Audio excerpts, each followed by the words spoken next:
Well, it's Chief Joseph Days, they call it. Mm-hmm. And it's a rodeo? It started in 1946, and the first rodeo was held in a corral up on top of the moraine.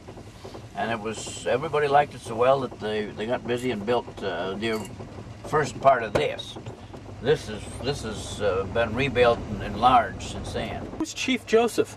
Well, he's the Indian chief that was a Nez Perce that, when they fought their way clear up to the Canadian border and didn't quite make it.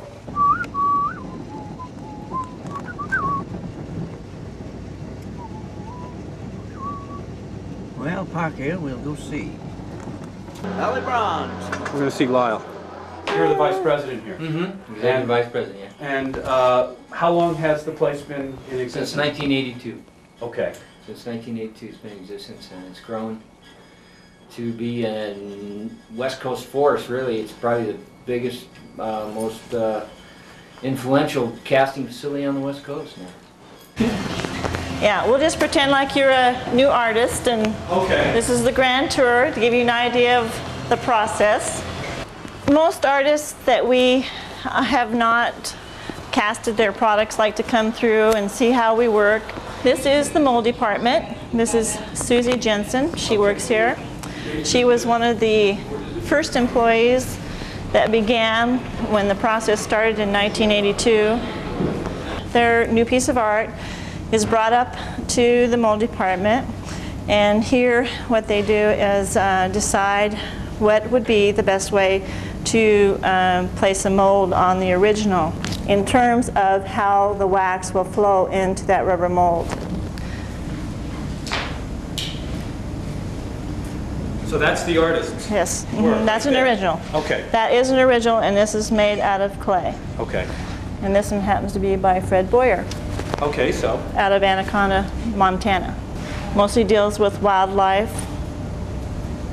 What she's done right here is she's broken the original down. She's placed wax around here, and what that does is that brings that up into position for the molding. She's actually taking an air gun and blowing the mold down into the crevices so there aren't any negatives or bad spots that the wax department will have to clean out.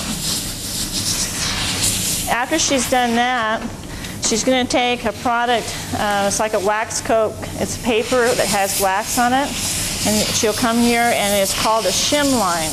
It actually is a division between the two rubber sides of it that will open it up. The reason that they are removed is because as the wax mold is taken downstairs and has the product, which is wax, poured into it, when they take the mold and open it up, if there's a lot of appendages and things sticking out, they may be tore off. So that's what she's done right here, is she cut off a leg that came up in a position that would probably put stress on the rubber mold. Well, the West Coast is more wildlife. The East Coast is more birds and dogs, and more art that's geared to maybe abstract. The East Coast. Smile. Okay, this room here is called the wax pouring department. What Sherry Matthews is doing is she is taking the original rubber and she is warming the rubber up because the wax that's going into it is very hot. After the rubber mold is warmed up, she will take and pour in the first coat, which will pick up all the detail, and then rotate that around, allow that to sit a few minutes, and then put a second or third coat in. Okay, Sherry's getting ready to pour some wax into one of the rubber molds to give you an idea of it.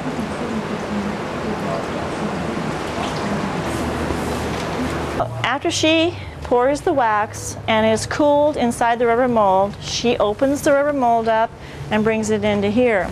You were asking about the detail. Let me show you a rubber here that's open and show you how much detail is in here that it actually picks up. Oh boy. See all that fine feather? This is actually a Chetfield's eagle head. All that fine detail of the little feathers, the eye, the beak. Everything that is in the original will be picked up in that rubber mold. Each one of the girls will pick up a complete order and they will start chasing it. Each order that goes through the process will have its individual order number. After the pieces have been chased with, most of these are dental tools that they're working with, hot tools. They will chase out the imperfections as far as holes or pluses. If there's anything that needs to be attached, they will attach it. Oh, like the heads and the... If we need to, like the legs of this mule might be Right. attached like this. We have a product that's like a glue. We'll wax it together, and then she'll chase that out, and you'll never know that was ever cut Wow, out. well that's an art in itself, isn't it? It is. Absolutely. We have a very seasoned crew that have worked here. Most of them here have been here 5 to 10 years. And so we feel like we're very seasoned and we're very experienced, and our products show it. A lot of the folks that work here, artists themselves? Teresa has done work. Dick Cross, our manager, has actually sculpted some work. So some of the people have experimented with it. Couldn't do this without being an artist. That's right. The waxes are brought in from the spruing department. You can see how they're all set up there and all sprued. Now what happens is they're going to climatize. They're going to become the temperature that we need to apply the first coat.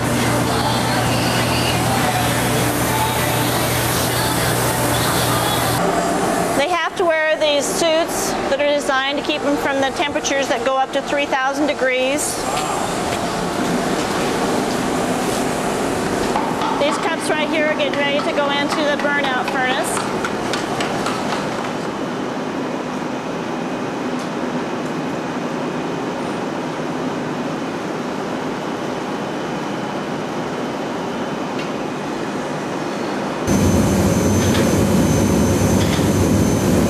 Anything like that, I'm not going. All right, after the ceramic has been taken off the metal and the sprues and the cups have been cut off, then they're brought in here and each piece is put together here in a box so that whatever the piece is, it will have all of its components in one box here. Then the metal tooling room will clean up, take off all the excess sprues, and then one by one they'll weld them back together and attach them back, place their windows back in.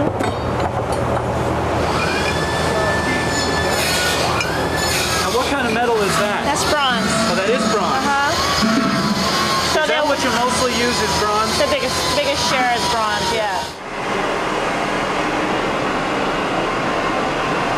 The patina is very important. It really makes the piece, the final destination, really brings it to life. This is Dennis Brennan. He's a resident here of Joseph for a long time. If you recognize the name, he's the grandson of Walter Brennan. Oh, He really? used to live here. I heard about you. I heard about your dad or your granddad. Walter, yes. Hey, you know, can I hear you talk? Do you talk like him? Don't have that accent, huh? And he doesn't even walk like him either. New England accent my grandfather had. Was that what it was? Yeah. Where was he from in New England? Just out of Salem. Okay, well that's where I'm from, Massachusetts. Oh, well, he grew up in Lynn. No, he grew up in Schwarzschild. My grandmother grew up in Lynn. Okay, gotcha. So, Do you ever get back there, or are you... never been back here in my life. Really? Just love this area so much? Well, when you're born and raised here, what do you do? I've left here several times, and here I am back, just like Sharon, you know. Yeah. Sure. And been doing this kind of work for a long time? About 13 years. Yeah. What'd you do before that? Were you ranching, or...? I've shot horses, I've been a logger, I've worked on ranches. But all kinds of things. we're glad he's here, though. Yeah. So, Yeah, this is his niche. He's absolutely fantastic, especially with horses. Any type of a breed of horse, he can really put that into the bronze. Wow, it's beautiful. thank you. Which is a sideline of his too. He shoes horses. Yeah, I'm also very. when I'm not here, when I get done here at the end of the day, I go out and shoot horses. Now, your granddad apparently owned a big ranch out here, didn't he? Yeah, we had 12,000 acres between here and Napa. Is that right? That's where I grew up. Do you still have a substantial amount of that? No. When he passed away, they sold the ranch to help settle the estate. Oh, I see. So, do you remember him? oh, yeah. Yeah. I was in my early 20s when he passed away. Is that right? Yeah. Gosh, he's still around, you know. He's got his image is classic guy. That's great. All right, well, thank you. Actually, this was a godsend to us because the logging has just almost been removed, and the ranching, a lot of the ranchers, it's just been real tough in the county. So the artwork came in and filled a real void that we had. This piece here goes to Schweitzer Mountain. It's by Dorothy Fowler, and we brought it in and put a new coat of patina on it and a new wax, and it'll be taken back up and put in position for the new season coming up. Okay, little bitty guy. There he is. Boy.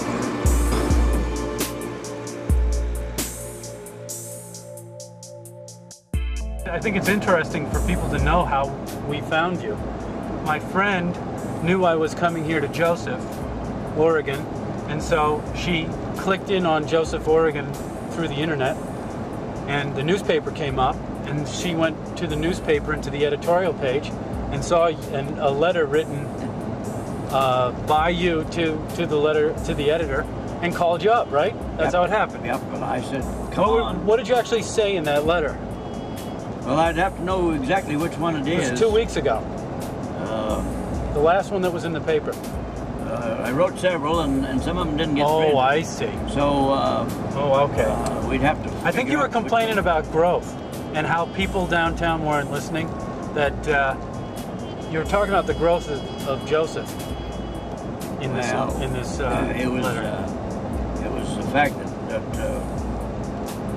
we would have to grow, and we had to grow in the recreation area because that's all we got left. But there's no reason to have it get out of hand like Jackson or Sedona. You don't want to see it turn into that, huh? No.